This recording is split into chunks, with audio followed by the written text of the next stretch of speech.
صل على سيدنا ومولانا محمد وعلى بسم اللہ الرحمن الرحیم۔ السلام علیکم ناظرین و سامعین کرام۔ پروگرام یاد الہی دیکھنے کے لیے، یاد الہی کے سابقہ تمام پروگرامز دیکھنے کے لیے، بالخصوص وظائف دیکھنے، سننے، جاننے اور پڑھنے کے لیے آپ ہمارے یوٹیوب چینل یاد الہی یعنی YAADE_EILAHI یوٹیوب چینل یاد الہی کو سبسکرائب بھی کیجئے، لائک بھی کیجئے، کمنٹس بھی کیجئے، تاکہ یاد الہی کے مختلف پروگرامز اور وظائف سے آپ مکمل رہنمائی حاصل کر سکیں۔ اسی طرح فیس بک پیج یاد الہی کو بھی آپ جوائن کر سکتے ہیں، پروگرامز یاد الہی کے دیکھ سکتے ہیں اور وظائف سے مکمل رہنمائی حاصل کر سکتے ہیں۔ جی ناظرین و سامعین، پروگرام یاد الہی میں روزانہ عظیم ہستیوں کے تذکارے پاک کیے جاتے ہیں اور اس کے ساتھ ساتھ کچھ ایسے موضوعات پر گفتگو ہوتی ہے جن سے آپ کو رہنمائی حاصل ہوتی ہے۔ آج سیدنا امام محمد الباقر رضی اللہ تعالی عنہ آپ کے تذکارے پاک ہوں گے۔ اس سے پہلے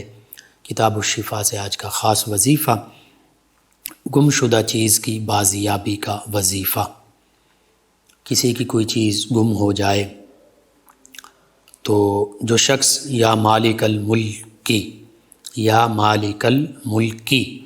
اسے 10,000 مرتبہ پڑھے گا، انشاءاللہ اس کی گم شدہ چیز مل جائے گی، یا دل کو صبر،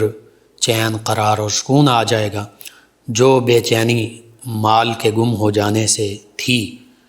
اس کی تکالیف جاتی رہیں گی۔ دوبارہ سماعت کر لیجئے، گم شدہ چیز کی بازیابی، واپسی کا وظیفہ۔ جو شخص یا مالک الملکی پڑھے، 10,000 مرتبہ پڑھے گا، یا تو اس کی گم شدہ چیز واپس مل جائے گی یا اس کے دل کو چین، صبر، قرار آ جائے گا۔ جو بے چینی مال کے گم ہو جانے سے ہوئی تھی اس کی وہ تکالیف جو ہیں وہ جاتی رہیں گی، ختم ہو جائیں گی، یعنی اللہ تعالیٰ کی طرف سے اسے صبر حاصل ہو جائے گا اور اللہ تعالیٰ پھر اس کا نعم البدل بھی عطا فرما دے گا انشاءاللہ۔ تو ضرور گم شدہ چیزوں کے لیے آپ کو ضرورت ہے، پڑھیے، اپنے اوراد وظائف میں شامل کیجیے، اپنے اعزاء اقربا، رشتہ دار، دوست، احباب، پڑوسی، محلہ دار،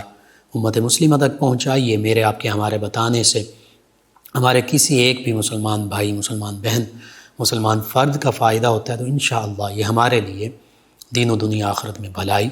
فائدے، نجات اور شفا کا باعث ہوگا۔ اللہ سبحانہ و تعالی ہمیں آسانیاں عطا فرمائے، ہمیں آسانیاں بانٹنے والا بنائے، مشکلات سے ہماری حفاظت فرمائے، آمین۔ جی ناظرین و سامعین، سیدنا امام محمد الباقر رضی اللہ تعالی عنہ اہل بیت اطہار علیہم رضوان میں سے ایک عظیم ہستی اور ائمہ کرام میں شامل ہیں۔ نبی رحمت صلی اللہ علیہ وآلہ وسلم امام الانبیاء والمرسلین ہیں، سید الانبیاء والمرسلین ہیں، سید الاولین والآخرین ہیں، ساری کائنات کے سردار ہیں، سید البشر ہیں، خاکیوں کے بھی سردار ہیں، اور کسی بھی بشر کی، عام بشر کی طرح نہیں ہیں، سید البشر ہیں۔ اسی طرح نوریوں کے سردار کے بھی سردار ہیں، یعنی سیدنا جبریل امین علیہ السلام جو نوری ملائکہ کے سردار ہیں، ان کے بھی آقا و مولا، ہمارے بھی آقا و مولا نبی رحمت صلی اللہ علیہ وآلہ وصحبہ وبارک وسلم ہیں۔ نبی کریم صلی اللہ علیہ وآلہ وسلم امام الانبیاء والمرسلین، اور آپ کے بعد تمام انبیاء و مرسلین علیہم الصلاۃ والتسلیم کی عظمت، رفعت، شان، مقام و مرتبہ، اور پھر افضل البشر بعد از انبیاء، افضل البشر بعد از انبیاء کرام علیہم السلام، بعد از مرسلین اعظام علیہم السلام، سیدنا صدیق اکبر رضی اللہ عنہ، سیدنا ابوبکر صدیق رضی اللہ عنہ، پھر سیدنا عمر فاروق اعظم رضی اللہ عنہ۔ آقا کریم صلی اللہ علیہ وآلہ وسلم کی حیات مبارکہ میں بھی صحابہ کرام اور اہل بیت کرام سبھی کے امام سیدنا ابوبکر صدیق رضی اللہ عنہ ہیں۔ کہہ سکتے ہیں سیدنا امام ابوبکر صدیق رضی اللہ عنہ، آقا کریم صلی اللہ علیہ وآلہ وسلم نے ان کو تمام صحابہ و اہل بیت کرام علیہم رضوان کا امام مقرر فرمایا، نمازوں کی امامت فرمائی سیدنا ابوبکر صدیق رضی اللہ عنہ نے، حتیٰ کہ جب آقا کریم صلی اللہ علیہ وآلہ وسلم نے یہ فرمایا اپنے وصال کے قریب، وصال مبارکہ کے قریب، کہ ابو بکر رضی اللہ عنہ سے کہیں کہ وہ لوگوں کی امامت کروائیں، تو سیدہ عائشہ صدیقہ رضی اللہ عنہا نے عرض کیا یا رسول اللہ صلی اللہ علیہ وسلم وہ رقیق القلب ہیں تو وہ امامت نہیں کروا سکیں گے، آپ کسی اور کے بارے میں ارشاد فرما دیجیے۔ تو نبی رحمت صلی اللہ علیہ وآلہ وسلم نے ارشاد فرمایا کہ اللہ اور اس کے تمام فرشتے یہ سیدنا ابو بکر صدیق رضی اللہ عنہ کی امامت کے سوا کسی بھی کی امامت کو تسلیم کرنے والے نہیں، یعنی اللہ اور اس کے فرشتے بھی سیدنا ابو بکر صدیق رضی اللہ عنہ کی امامت پر متفق ہیں۔ اللہ کی رضا بھی یہی ہے اور تمام نوری مخلوق جو ہیں ان کی رضا بھی یہی۔ حدیث مبارکہ میں مومنین کا لفظ ہے، تمام مومنین، تو یہاں پر مومنین سے مراد مفسرین محدثین سب نے فرشتوں کو لیا، اور اگر انسانوں کی بات کی جائے تو پھر تمام صحابہ کرام علیہم رضوان ہوں گے، یعنی اللہ کے نبی صلی اللہ علیہ وآلہ وسلم، اللہ رب العزت کی ذات بابرکات، اللہ کے پیارے حبیب صلی اللہ علیہ وآلہ وسلم، تمام صحابہ کرام، تمام اہل بیت کرام، حتیٰ کہ تمام فرشتے یہ سیدنا ابو بکر صدیق رضی اللہ عنہ کی امامت پر متفق ہیں اور راضی ہیں۔ تو یوں نبی کریم صلی اللہ علیہ وآلہ وسلم کے ظاہری عہد مبارکہ میں بھی سیدنا ابو بکر صدیق رضی اللہ عنہ ہی تمام صحابہ کرام اور اہل بیت کرام علیہم رضوان کے امام ٹھہرے، حتیٰ کہ سیدنا علی المرتضیٰ کرم اللہ وجہ الکریم اسی لیے فرمایا کرتے تھے کہ جنہیں آقا کریم صلی اللہ علیہ وآلہ وسلم نے ہمارا امام مقرر فرمایا، دینی پیشوا مقرر فرمایا، روحانی پیشوا مقرر فرمایا، ہم انہیں اپنے دنیاوی معاملات یعنی خلافت کے لیے بھی ہم انہیں تسلیم کرتے ہیں، انہیں اللہ کے رسول صلی اللہ علیہ وآلہ وسلم کا خلیفہ مانتے ہیں، خلیفۃ الرسول مانتے ہیں۔ اور یہاں تک فرمایا سیدنا علی المرتضیٰ کرم اللہ وجہ الکریم نے کہ جب نبی کریم صلی اللہ علیہ وآلہ وسلم نے سیدنا ابو بکر صدیق رضی اللہ عنہ کو ہمارا امام بنایا تو فرمایا میں وہاں موجود تھا، وہاں سے غیر حاضر نہیں تھا، غائب نہیں تھا، لیکن آقا کریم صلی اللہ علیہ وآلہ وسلم نے جنہیں ہمارا امام بنا دیا، ہمارا پیشوا بنا دیا، ہم انہیں اپنا امام تسلیم کرتے ہیں۔ تو پہلے امام سیدنا ابو بکر صدیق رضی اللہ عنہ، پھر دوسرے امام سیدنا عمر فاروق اعظم رضی اللہ عنہ، تیسرے امام سیدنا عثمان ذو النورین رضی اللہ عنہ، پھر چوتھے امام سیدنا علی المرتضیٰ رضی اللہ عنہ، پھر پانچویں امام سیدنا امام حسن رضی اللہ عنہ، پھر چھٹے امام سیدنا امام حسین رضی اللہ عنہ، پھر سیدنا امام حسن رضی اللہ عنہ کے صاحبزادے بھی ائمہ ہیں، امام گزرے ہیں،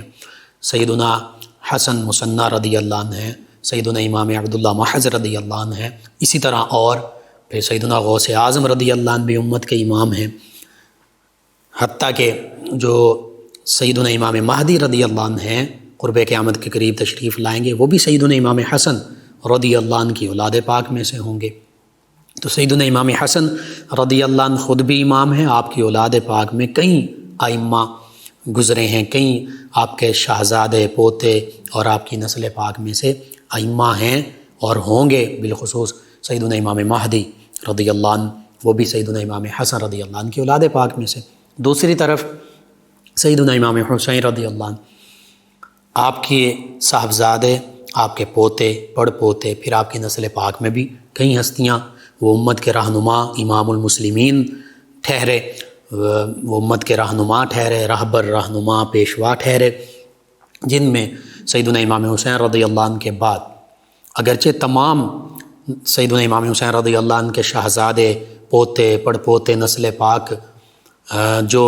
علم، فضل، ظاہری باطنی میں کمال درجے پر فائز تھے، وہ ہمارے رہبر و رہنما ہیں، پیشوا ہیں۔ اسی طرح سیدنا امام حسن رضی اللہ عنہ کے تمام صاحبزادے، پوتے، پڑ پوتے اگر نسل پاک میں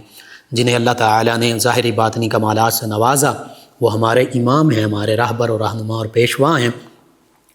تو بالخصوص عام طور پر 12 امام معروف ہیں، وہ نام لے دیے جاتے ہیں، لیکن حقیقت میں یہ سبھی تمام صحابہ کرام علیہم رضوان ہمارے امام ہیں، تمام اہل بیت کرام علیہم رضوان ہمارے امام ہیں، رہبر و رہنما ہیں۔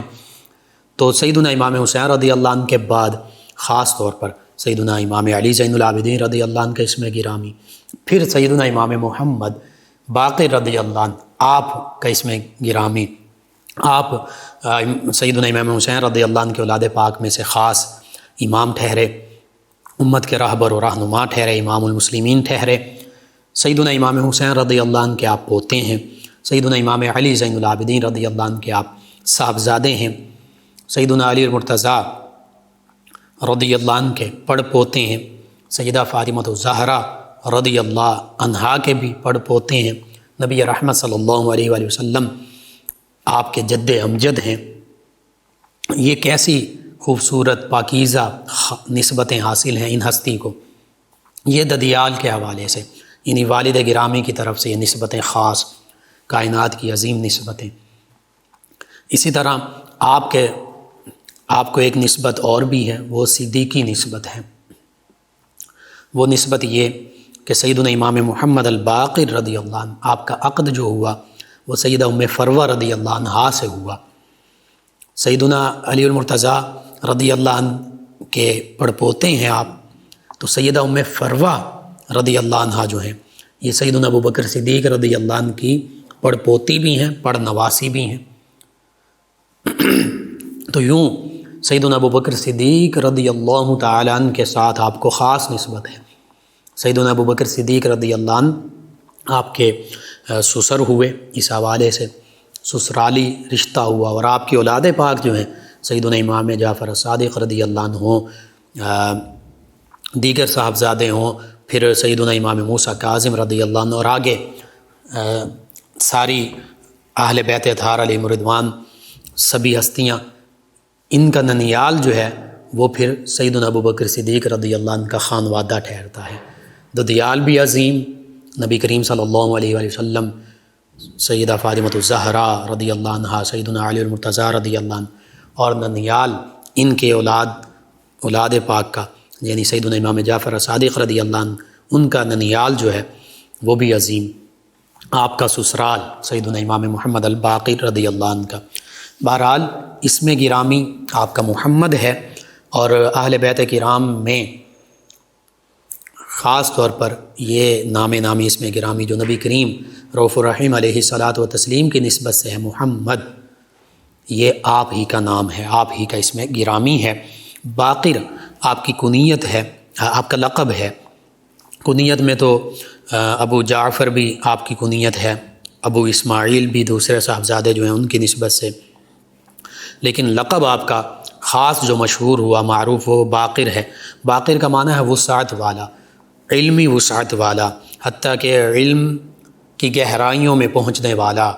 علم کو واشگاف کرنے والا، نکھار کر سامنے لانے والا، یہ آپ کا اسم گرامی ہے، آپ کا لقب ہے۔ لقب سے ہی آپ کا علمی روحانی مقام و مرتبہ جو ہے وہ واضح ہو رہا ہے۔ اور پھر آپ کی والدہ، یہ بھی بڑی اہم بات، والد گرامی سیدنا امام علی زین العابدین رضی اللہ عنہ ہیں، امام محمد باقر رضی اللہ عنہ کے، اور والدہ کون ہے؟ والدہ سیدہ فاطمہ ام عبداللہ بنت سیدنا امام حسن رضی اللہ عنہ ہیں، یعنی والد جو ہیں وہ سیدنا امام حسین رضی اللہ عنہ کے صاحبزادے، اور والدہ جو ہیں وہ سیدنا امام حسن رضی اللہ عنہ کی صاحبزادی۔ تو آپ وہ پہلی شخصیت ہیں اہل بیت کرام علیہم رضوان میں کہ جو حسنی بھی ہیں، حسینی بھی ہیں، اور جنہیں یہ دوہری نسبتیں حاصل ہیں، حسنی، حسینی اور قریشی، ہاشمی۔ تو ددیال یوں اب دیکھیے تو حسینی خانوادہ ہے، ننیال دیکھیے تو حسنی خانوادہ ہے۔ اللہ اکبر، کیسی نسبتیں حاصل ہیں۔ اور سسرال دیکھیے تو وہ صدیقی خانوادہ ہے، اور پھر ددیال آگے جائیں تو نبی رحمت صلی اللہ علیہ وآلہ وسلم نبوی خانوادہ۔ تو کیسی کیسی عظیم نسبتیں حاصل ہیں۔ انہی نسبتوں پر ہی ہم کلام کرتے رہیں تو وقت کم پڑ سکتا ہے، اور بالکل حقیقت یہ ہے، یہ نسبتیں اتنی خاص ہیں، اتنی عظمت اور شان والی ہیں، تو پھر اللہ تعالیٰ نے آپ کو یہ ساری عظمتیں، یہ رفعتیں، یہ شانیں عطا فرمائیں کہ والد اور والدہ کی طرف سے سیدنا امام حسن و حسین رضی اللہ عنہما، ان کا نسب گرامی ملا، حسنی حسینی آپ ٹھہرے، اور پھر زوجہ محترمہ جو ہیں ان کی وجہ سے سیدنا صدیق اکبر رضی اللہ عنہ کے ساتھ آپ کی نسبت قائم ہوئی، سسرالی نسبت۔ تو یہ وہ عظیم نسبتیں ہیں کہ این سعادت بزور بازو نیست، یہ سعادت کوئی اپنے زور بازو کی قوت سے حاصل نہیں کر سکتا، یہ اللہ تعالیٰ کا خاص فضل و کرم ہے ان ہستیوں پر کہ یہ نسبتیں انہیں حاصل ہیں۔ آپ کا قد درمیانہ تھا لیکن بلند قامت محسوس ہوتے تھے، رنگ گندمی مائل تھا، داڑھی مبارکہ کو خضاب لگاتے تھے، مہندی لگاتے تھے، اور حنا اور کتم یعنی مہندی کا اور یا وسم یا کتم جو ہے یہ بھی ایک بوٹی ہے، اس کو مہندی کے ساتھ ملا کر لگایا جاتا تھا۔ قیمتی آپ لباس استعمال کرتے تھے، خز کا جبہ استعمال کرتے تھے جو قیمتی اور خاص قسم کے اونی کپڑے سے بنا ہوتا تھا۔ اسی طرح عصفر جو زرد رنگ کی ایک بوٹی ہے اس سے رنگا ہوا کپڑا آپ استعمال کرتے۔ اسی طرح یمنا یعنی یمنی چادر جو ہے وہ آپ استعمال کیا کرتے۔ کبھی کبھی سرخ رنگ کی چادر بھی زیب تن فرماتے، جیسے نبی رحمت صلی اللہ علیہ وسلم کے حوالے سے ملتا ہے، سرخ دھاری دار چادر استعمال فرمائی۔ اسی طرح سر پر پگڑی باندھا کرتے، امامہ سجایا کرتے، اس کا شملہ جو ہے وہ پیچھے کی جانب چھوڑتے۔ انگوٹھی استعمال کرتے تھے سنت مبارکہ کے مطابق، جو 4.5 ماشا چاندی کی انگوٹھی مرد کے لیے، اس پر سورہ بقرہ کی ایک آیت مبارکہ کا 156 کا یہ اتنا ایسا حصہ کندہ تھا، نقش تھا، القوۃ للہ جمیعا، کہ تمام طاقت جو ہے وہ حقیقت میں اللہ تعالیٰ ہی کے لیے ہے، اللہ ہی کی طرف سے ہے، اللہ تعالیٰ ہی حقیقت میں ہر چیز کی طاقت رکھتا ہے، ہر چیز پر قادر ہے، اور اللہ تعالیٰ ہی اپنے بندوں کو شان عطا فرماتا ہے۔ آپ کے اولاد پاک کا ذکر کیا جائے تو صاحبزادگان میں سیدنا امام جعفر صادق رضی اللہ عنہ، سیدنا عبداللہ رضی اللہ عنہ ہیں، اسی طرح سیدنا ابراہیم رضی اللہ عنہ ہیں، سیدنا علی رضی اللہ عنہ ہیں، اور سیدہ زینب صاحبزادیوں میں شامل ہیں، سیدہ ام سلمہ رضی اللہ عنہما یہ شامل ہیں۔ علمی مقام و مرتبہ دیکھا جائے تو مدینہ طیبہ کے جو فقہاء تھے ان سے آپ نے فیوز و برکات پائے، آپ نے اپنے والد گرامی سے فیوز و برکات پائے، اور پھر سیدنا امام حسین رضی اللہ عنہ کی معیت اور رفاقت بچپن میں حاصل رہی، چونکہ 57 ہجری جو ہے یہ آپ کا ولادت باسعادت کا سال ہے، 61 ہجری میں سیدنا امام حسین رضی اللہ عنہ کی شہادت ہوتی ہے۔ تو شہادت سیدنا امام حسین رضی اللہ عنہ کے وقت تقریباً آپ 3 سے 4 سال کی آپ کی عمر مبارکہ تھی، اور مورخین نے اس حوالے سے لکھا کہ واقعہ کربلا میں آپ 3-4 سال کی عمر مبارکہ میں موجود تھے اپنے والد گرامی کے ساتھ، سیدنا امام علی زین العابدین رضی اللہ عنہ کے ساتھ، اپنے دادا جان سیدنا امام حسین رضی اللہ تعالی عنہ کے ساتھ۔ آپ کے دور کے بڑے بڑے علماء، فقہاء، ائمہ، چاہے وہ ائمہ تفسیر تھے، قرآن کے حوالے سے، حدیث کے حوالے سے، ائمہ حدیث، ائمہ فقہ، سبھی نے آپ کے علم و فضل، مقام و مرتبے کو تسلیم کیا، حتیٰ کہ امام اعظم امام ابو حنیفہ رضی اللہ عنہ جیسے فقہ کے امام وہ آپ کے شاگردوں میں شامل ہیں۔ جابر بن حیان بابائے کیمسٹری، فاؤنڈر آف کیمسٹری جیسے لوگ وہ آپ کے شاگردوں میں شامل ہیں۔ یہ تو 2 مثالیں ہیں، ان کے علاوہ کئی لوگ بڑے بڑے علوم کے ماہر وہ آپ کے شاگردوں میں شامل ہیں۔ مدینہ طیبہ کے فقہاء میں سے ہیں، ائمہ میں سے ہیں، اور آپ نے سیدنا جابر رضی اللہ عنہ صحابی رسول اور سیدنا انس بن مالک رضی اللہ عنہ ان کبار صحابہ کرام علیہم رضوان سے قرآن و حدیث فقہ کا علم حاصل کیا، اور اپنے وقت کے بڑے بڑے تابعین سے علمی استفادہ کیا، جن حضرات سے آپ نے احادیث مبارکہ نقل کی ان میں بالخصوص آپ کے والد گرامی سیدنا امام علی زین العابدین رضی اللہ عنہ، اسی طرح سیدنا عبداللہ بن عمر رضی اللہ عنہما، سیدنا عمر فاروق رضی اللہ عنہ کے صاحبزادے صحابی رسول اور مشہور محدث تابعی سیدنا سعید بن مسیب رضی اللہ تعالیٰ عنہ، ان ہستیوں کے نام شامل ہیں۔ پھر آپ سے بڑے بڑے ائمہ نے احادیث مبارکہ نقل کی، سماعت کی، جیسے امام زہری ہیں، امام ربیعہ الرائی ہیں، امام اوزائی ہیں،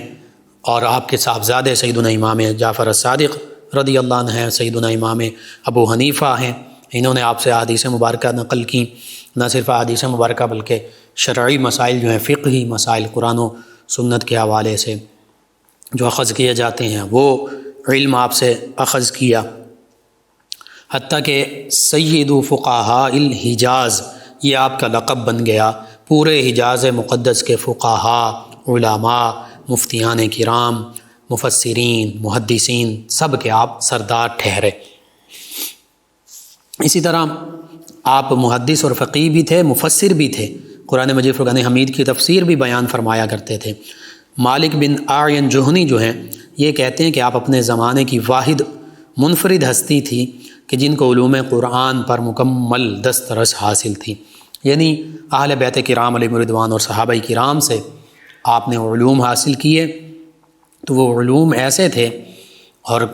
روحانی طور پر بھی فیوز و برکات نبی رحمت صلی اللہ علیہ وآلہ وسلم کے حاصل ہوئے کہ اپنے وقت کے سب سے بڑے آپ مفسر ٹھہرے۔ اسی طرح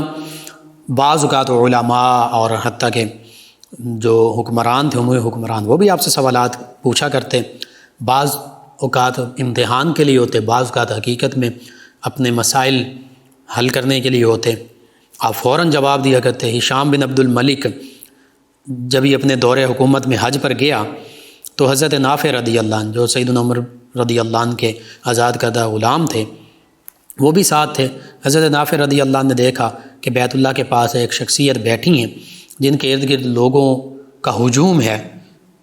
تو انہوں نے ہشام سے پوچھا کہ یہ کون ہے جس کے ارد گرد ہجوم ہے؟ تو ہشام نے کہا کہ یہ تو محمد بن علی بن حسین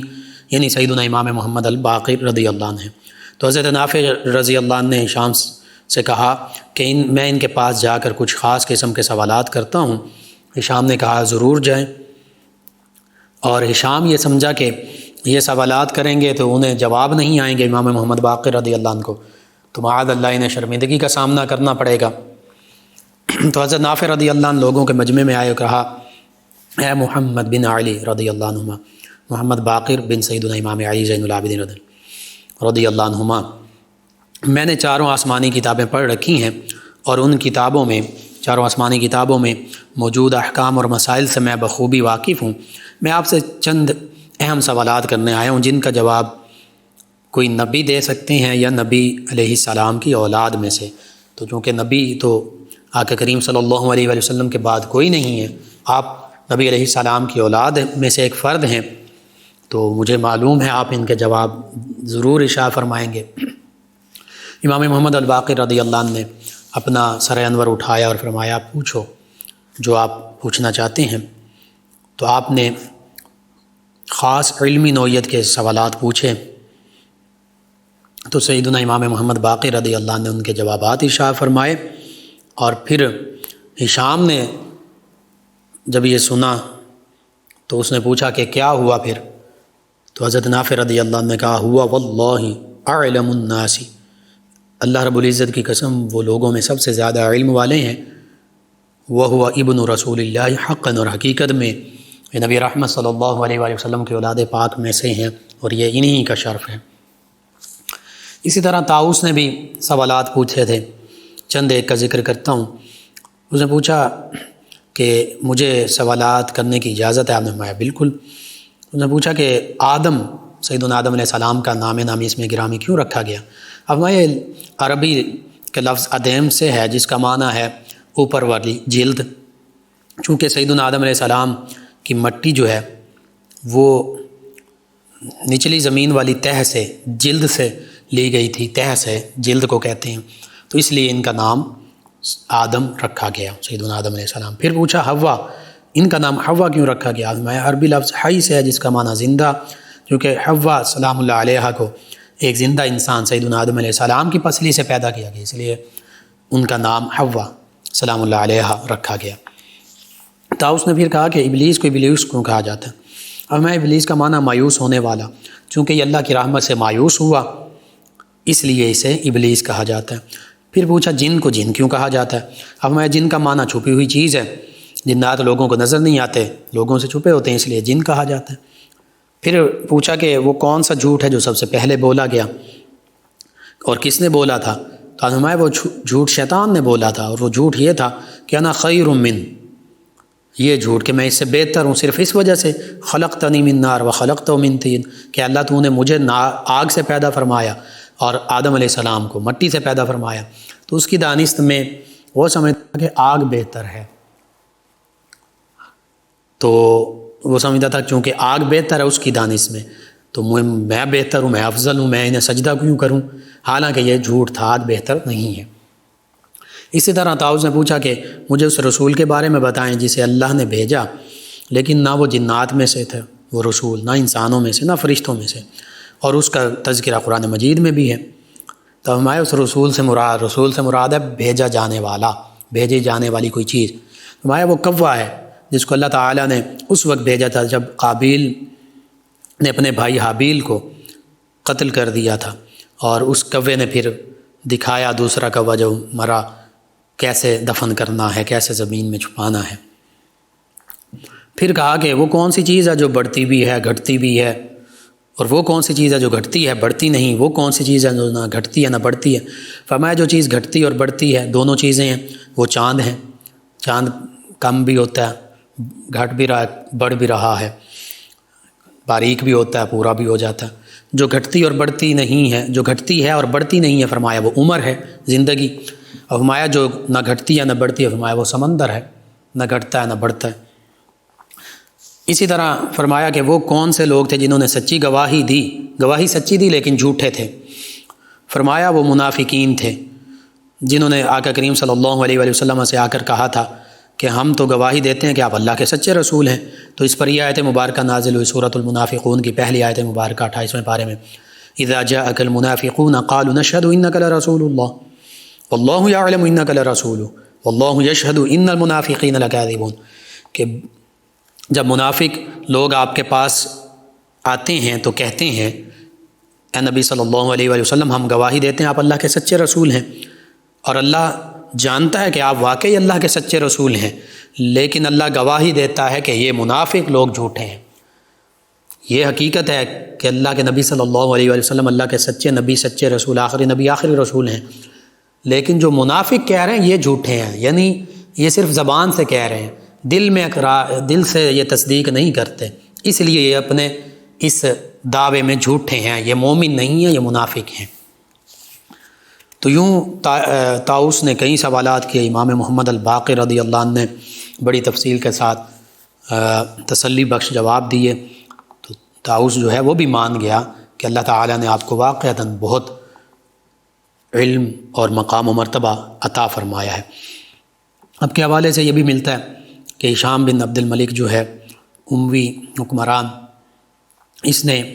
آپ کا جب دیکھا کہ لوگوں کی توجہ آپ کی طرف ہے، جوک در جوک آپ کی بارگاہ میں حاضر ہوتے ہیں، تو اس نے آپ کو قید کروا دیا۔ بعض روایات میں یہ بھی ہے کہ آپ کو زہر دیا گیا اور آپ کو شہید کروایا گیا۔ پھر دمشق سے آپ کو جلا وطن کیا گیا، حتیٰ کہ یہاں تک اعلان کروا دیا کہ بعض روایات میں یہ ہے کہ ان کے لیے کسی قسم کا کوئی انتظام نہ کیا جائے کھانے پینے کا۔ اللہ تعالیٰ نے آپ کو بڑا مقام و مرتبہ عطا فرمایا، حج کیا کرتے تھے، اللہ کی بارگاہ میں سر بسجود اکثر رہتے، گریہ زاری کرتے، روتے رہتے، نفل ادا کیا کرتے۔ کعبۃ اللہ جب پہنچے تو کعبۃ اللہ کو دیکھ دیکھ کر رونے لگے، اور یہاں تک سجدے میں گئے تو جہاں سجدے میں تھے وہ جگہ آنسوؤں سے بھیگ گئی۔ یہ آپ کا اللہ کی بارگاہ میں سر بسجود ہونے کا انداز۔ پھر جب سیدنا عمر بن عبدالعزیز رضی اللہ عنہ یہ خلیفہ وقت بنے، جنہوں نے خلفائے راشدین کا وقت دوبارہ یاد دلا دیا، وہ دور، اس کی برکتیں دوبارہ لوٹیں جو صحابہ کرام علیہم رضوان اور اہل بیت کرام علیہم رضوان اور نبی رحمت صلی اللہ علیہ وآلہ وسلم تمام ہستیوں سے محبت بھی کرنے والے اور ان کے نقش قدم پر چلنے والے تھے۔ آپ مسلمانوں کے خلیفہ بنے تو سیدنا امام محمد الباقر رضی اللہ عنہ کو بڑے اعزاز اور اکرام سے اپنے ہاں مدینہ طیبہ آنے کی دعوت دی۔ سیدنا امام محمد باقر رضی اللہ عنہ تشریف لائے۔ جب دمشق پہنچے تو عام لوگوں کی طرح وہ بھی باہر بیٹھ گئے۔ جب آپ کو پتہ چلا تو سیدنا عمر بن عبدالعزیز رضی اللہ عنہ کو آپ خود باہر حاضر ہوئے اور سیدنا امام محمد باقر رضی اللہ عنہ کا استقبال کیا اور خود اپنے ساتھ انہیں دارالخلافت میں لے کر پہنچے۔ کچھ دیر امام محمد باقر رضی اللہ عنہ کے پاس ٹھہرے۔ جب روانگی کا ارادہ فرمایا تو سیدنا امام محمد باقر رضی اللہ عنہ نے فرمایا کہ اے امیر المومنین مجھے اجازت، میں واپس جانا چاہتا ہوں۔ تو سیدنا عمر بن عبدالعزیز رضی اللہ عنہ نے عرض کیا کہ اے ابو جعفر رضی اللہ عنہ مجھے کچھ نصیحت فرماتے جائیے۔ تو اس موقع پر آپ نے نصیحت فرمائی کہ اللہ کے خوف کو لازم پکڑنا، تقوی اور خشیت اختیار کرنا، اپنے سے بڑے ہر شخص کو والد کی طرح سمجھنا، والد کا درجہ دینا، اپنے سے چھوٹے ہر شخص کو اولاد کا درجہ دینا اور باقی لوگوں کو بھائی کا درجہ دینا۔ یہ مختصر سی نصیحت آپ نے سنی اور کہا کہ اللہ تعالیٰ آپ کا بھلا کرے، آپ نے تو اس چھوٹے سے جملے میں میرے لیے اور پورے تمام حکمرانوں کے لیے بڑی خیر کو جمع کر دیا۔ اور حقیقت یہی ہے، حکمران اگر اپنے سے بڑوں کو اپنے والدین کا درجہ دیں، مرد عورتوں کو ماں باپ سمجھیں، اپنے برابر کو بہن بھائیوں کا درجہ دیں، اپنے سے چھوٹوں کو بیٹے بیٹیوں کا درجہ دیں، تو پھر کبھی ایسا نہیں ہو سکتا کیا کوئی اپنے والدین، بہن بھائیوں، بیٹے بیٹیوں کے ساتھ برا سلوک کر سکتا ہے؟ ہرگز نہیں۔ تو یہ بہت خاص نصیحت ہے، قیمتی، عمدہ، سنہری نصیحت ہے۔ اسی طرح آپ کے ارشادات، آپ کی تعلیمات بے شمار ہیں۔ اپنے صاحبزادے سیدنا امام جعفر الصادق رضی اللہ عنہ سے فرمایا کہ اللہ تعالیٰ نے 3 چیزوں کو 3 چیزوں میں چھپا کر رکھا ہے، اپنی رضا کو، اپنی خوشی کو، خوشنودی کو اپنی اطاعت میں، اور اس لیے اطاعت کے چھوٹے سے عمل کو بھی حقیر نہ جاننا، ممکن ہے اللہ کی رضا اسی میں چھپی ہو، اپنی ناراضی کو اپنی نافرمانی میں، اس لیے تھوڑی سی بھی نافرمانی کو ہلکا نہ سمجھنا، ہو سکتا ہے کہ اللہ کی ناراضی اسی میں ہو، اور اپنے اولیاء اللہ کو انہی لوگوں میں چھپا رکھا ہے، عام لوگوں میں، لہذا کسی بھی شخص کو گھٹیا حقیر نہ سمجھنا، کیا پتہ وہی اللہ کا ولی ہو، اللہ کا نیک بندہ ہو۔ تو یہ نصیحتیں آج بھی ہمارے لیے مشعل راہ ہیں۔ پھر اپنے شاگرد سے فرمایا 5 باتوں پر عمل کرنا، کوئی تم پر ظلم کرے تو تم کسی پر ظلم نہ کرنا،